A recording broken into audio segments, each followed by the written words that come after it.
अस्सलाम वालेकुम, मैं इमदाद शुमरो। चेयरमैन नैब को एक और चैलेंज सामने आ गया है और ये चैलेंज पहले दिया था सलीम मांडवी वाला साहब ने, और सलीम मांडवी वाला साहब के ख़िलाफ़ तो खैर रेफरेंसेस बन गया है एक रेफरेंस, अब उनको नोटिस वगैरह भी जा रहे हैं। लेकिन अब जो चैलेंज उनको दिया है वो दिया है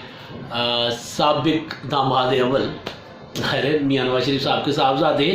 कैप्टन रिटायर्ड सफदर साहब ने। नवाज शरीफ जब वज़ीर आज़म थे तो वो उनके दामाद थे, तो उनको दामाद अव्वल कहा जाता था, मुखालफिन कहते थे। तो बहरहाल अब कैप्टन सफदर साहब ने एक मकान के बाहर खड़े होके उन्होंने दावा किया है कि ये मकान जो है, ये बंगला है चेयरमैन नैब का, रिटायर्ड जस्टिस जावेद इकबाल साहब का, और उनका बंगला है और उनकी इसकी मालियत जो है वो 8.5 करोड़ है, और इतने का है उतने का है, कोयटा में भी है, फ़लाँ जगह पे भी, लेकिन एक ये है। तो वो मनी ट्रेल उन्होंने मांगा है उनसे कि जनाब अब आप साबित करें कि आपने कहाँ से कैसे ख़रीदा। अब ये मनी ट्रेल का मामला क्यों आ रहा है? क्योंकि जो नैब का कानून है उसके तहत नैब किसी की भी प्रॉपर्टी साबित करके कि जनाब ये प्रॉपर्टी है फ़लाँ साहब की और ये उनकी मिल्कियत है, उनके नाम पर है, अब इसका आपने साबित करना है कि आपने कहाँ से ख़रीदी है। ये एक नैब का कानून है, और शायद कैप्टन सफदर साहब भूल गए कि ये बनाया था नवाज शरीफ साहब ने, और बेनज़ीर भुट्टो साहबा को, आसिफ ज़रदारी साहब को रगड़ने के लिए मियां नवाज शरीफ साहब ने बनाया था, और मुशर्रफ ने उसको मज़ीद ज़रा बेहतर करके, मज़ीद आमराना करके नवाज शरीफ साहब और पीपल्स पार्टी के ख़िलाफ़, बेनज़ीर साहबा के ख़िलाफ़ और आसिफ ज़रदारी साहब के ख़िलाफ़ इस्तेमाल किया था इसको। और अब ज़ाहिर है वो दोनों के ख़िलाफ़ हो रहा है, आसिफ ज़रदारी साहब भी अदालतें भुगत रहे हैं, शरीफ ख़ानदान भी भुगत रहा है, मुस्लिम लीग नून, पीपल्स पार्टी, और जो अब इसमें ये कोई बात ढकी छुपी नहीं रही कि जो हुकूमत के ख़िलाफ़ बात करता है उसको नोटिस आ जाते हैं, या इवन हुकूमत के अंदर के लोग। आपने पिछले दिनों देखा कि वो चौधरी परवेज़ इलाही साहब का ख़ानदान जो है, मुस्लिम लीग कायद आज़म का ख़ानदान, चौधरी बिरादरान, उनके जो मामलात थे जितने भी थे नैब में, वो सारे के सारे, क्योंकि इमरान खान साहब ने एक मुलाकात फरमाई थी, और मुलाकात के बाद हुनर खबर आई है चौधरी ख़ानदान साडा भाई है का जैसे ही नारा लगा, जैसे ऐलान हो गया, तो उनके जो थे मुकदमात थे वो नैब ने कहा कि जनाब अब हमें कोई तहकीकात नहीं चल रही, ख़त्म करें। अदालत में कह दिया और अदालत को बता दिया कि चौधरी बिरादरान के ख़िलाफ़ अब कोई तहकीकात, कोई इंक्वायरीज़ कुछ नहीं हो रही है। और ज़ाहिर है वो एक सामने चीज़ आ रही है कि वज़ीर आज़म साहब गए थे, और हाँ तो एक मामला थे, पॉलिटिकल मामला थे, सेनेट के इलेक्शन के लिए जो उनको दे दी सेनेटर कामिल अली आगा वाली सी नशस्त भी दे दी, और फिर तहरीक अदम एतमाद का मामला चल रहा है, तो उसमें कहीं आसिफ ज़रदारी साहब बार बार कह रहे हैं कि जनाब मेरे साथ इत्तेहादीन के राब्ते में हैं, और चौधरी बिरादरान राब्ते में हैं भी। आपको याद होगा पिछले दिनों यूसुफ रज़ा गिलानी साहब गए थे उनकी तरफ चलकर, तो उसके बाद भी कुछ चीज़ें सामने आई थी कि वो अयादत तो बहाना था, इमरान खान निशाना था, तो इमरान खान साहब के मुतालिक एक अंडरस्टैंडिंग थी कि जनाब हम जैसे ही हमें इजाज़त मिलेगी, तो हम तो इस हुकूमत से तंग हैं, हम तो निकलना चाह रहे हैं। और फिर इजाज़त मांगी भी थी चौधरी बिरादरान ने, वो जो जबरी इत्तेहाद में जिन्होंने इनको बिठाया हुआ है उनसे, लेकिन उन्होंने कहा था कि नहीं, अभी वेट एंड सी, अभी आपने इधर ही रहना है, ताहुक्म सानी, वो जो सरकारी कागज़ होता है ना कि ताहुक्म सानी जो है ये पोजीशन यहीं बरकरार रहेगी, आपकी तैनाती यहीं पर रहेगी, ताहुक्म सानी और ओन पेड स्केल इसी तनख्वाह पर। तो इसी तनख्वाह पर तो खैर चौधरी बिरादरान टिकने वाले नहीं थे, तो उन्होंने एक तो नैब के मामला भी ख़त्म करवाए, दूसरा सेनेट की एक नशस्त भी ले ली, और फिर आगे सेनेट के इंतखाबात के बाद वो कुछ और करेंगे। तो ये कहानी बताने का मतलब ये कि अब ये कोई ढकी छुपी बात नहीं है कि जो हुकूमत से आंखें फेरने की कोशिश करते हैं, चाहे वो इत्तेहादी हों, चाहे अपोजिशन अगर टफ टाइम देना चाहती है, तो फिर यही दिन था, मुजफ्फराबाद जाना था मरीम नवाज़ ने, या कश्मीर का ही कोई मौका था, आपको याद होगा, रैली लेकर जाना था मरीम नवाज़ ने, जब वो एक रैलियाँ निकाली हुई थी, फिर उसके बाद 1.5-2 साल चुप रही, ज़बान बंद की उन्होंने, तो जब उन्होंने जाना था तो उनको गिरफ़्तार कर लिया गया था। तो सबको पता है वो क्योंकि रैली के लिए जा रही थी वहाँ पर, तो उनको गिरफ़्तार कर लिया गया, चाहे 14 अगस्त थी। तो बहरहाल तो सबको पता है कि कैसे होता है।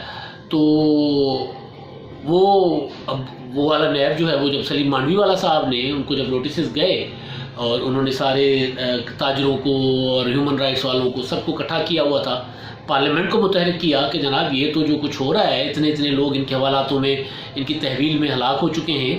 اور نہ کوئی ہیومن رائٹس کا یہ خیال رکھتے ہیں، نہ ان کا کوئی پروسیجر ایڈاپٹ کرتے ہیں. ایک قانون ہے، پتہ نہیں کیا قانون ہے کہ جس کو مرضی جب چاہے اٹھا لیں، جس کو مرضی جا کے نوٹس بھیج دیں اور کہہ دیں کہ جناب یہ ثابت کرتے پھرے.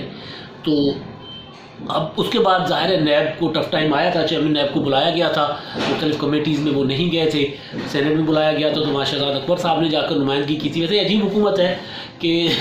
جہاں پر یہ پہلے تو کہتے ہیں کہ جناب ہمارا اور نیب کا کوئی تعلق نہیں ہے، نیب تو آپ نے لگایا تھا چیئرمین نیب، مگر جب نیب کے کردار کے متعلق سوال آتا ہے تو وضاحتیں پیش کرنے یہ آ جاتے ہیں. تو شہزاد اکبر صاحب چلے گئے تھے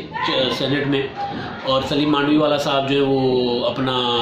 انہوں نے جو تاجروں کو اور کچھ نہیں کر سکے، اپنا ریفرنس تو ان کا بن گیا، مگر اتنا ضرور ہوا تھا وہ جس کو میں نے کہا تھا کہ چیئرمین نیب نے ایک تاجروں کا دربار لگا دیا تھا. تو وہ تاجروں کا دربار لگا کر پھر ان کو کہہ دیا تھا کہ جناب آپ کے پاس پیسہ کہاں سے آیا، کیسے آیا، ہم کون ہوتے ہیں آپ سے پوچھنے والے، کوئی نہیں پوچھے گا، جائیں کھل کے کاروبار کریں. وہ جو فلسفہ واپس آ گیا تو آصف زرداری صاحب نے کہا تھا نا کہ یہ نیب اور معیشت ساتھ ساتھ نہیں چل سکتے. وہ کہ چیئرمین نیب نے یہ کہا تھا کہ جناب آصف زرداری صاحب کا نام لیے بغیر یہ والا جملہ کہا تھا. پھر انہوں نے کہا تھا کہ نیب اور پاکستان تو ساتھ ساتھ چل سکتے، معیشت ساتھ ساتھ چل سکتے، کرپشن اور پاکستان ساتھ ساتھ نہیں چل سکتے. اب ان پر سوال اٹھے ہیں، چیئرمین نیب کے اوپر. سوال اٹھانے والا کون ہے؟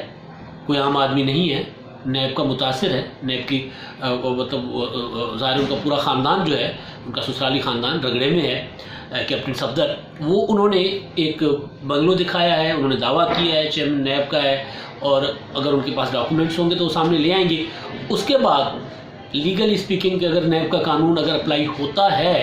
اپوزیشن پر، تاجروں پر، افسروں پر، بیوروکریسی پر، آپ نے دیکھا وہ آج چیمہ کتنا عرصہ اندر رہے،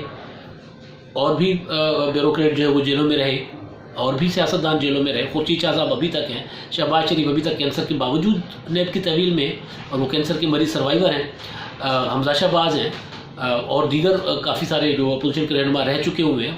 سابق صدر، سابق وزیر اعظم جب جیل میں ہوں نیب کے مقدمات میں تو پیچھے بچتا کیا ہے؟ کچھ نہیں بچتا. مطلب آصف زرداری اور نواز شریف سے طاقتور شخصیت پاکستان میں پولیٹیکلی کوئی نہیں ہو سکتا نا. ایک صدر سابق رہے، ایک سابق وزیر اعظم رہے، ایک ملک کی سب سے بڑی جماعت P M L N, practically آپ آج الیکشن کروا لیں ثابت ہو جائے گا سب سے بڑی جماعت ہے، پنجاب میں سب سے زیادہ میجورٹی ان کے پاس ہے.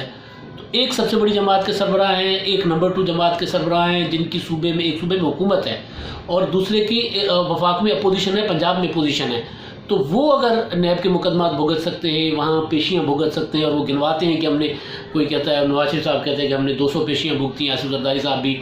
ابھی ان کے ضمانتیں جا کر مستقل ہوئی ہیں نیب کے مقدمات میں سے. تو اگر وہ بھگت سکتے ہیں،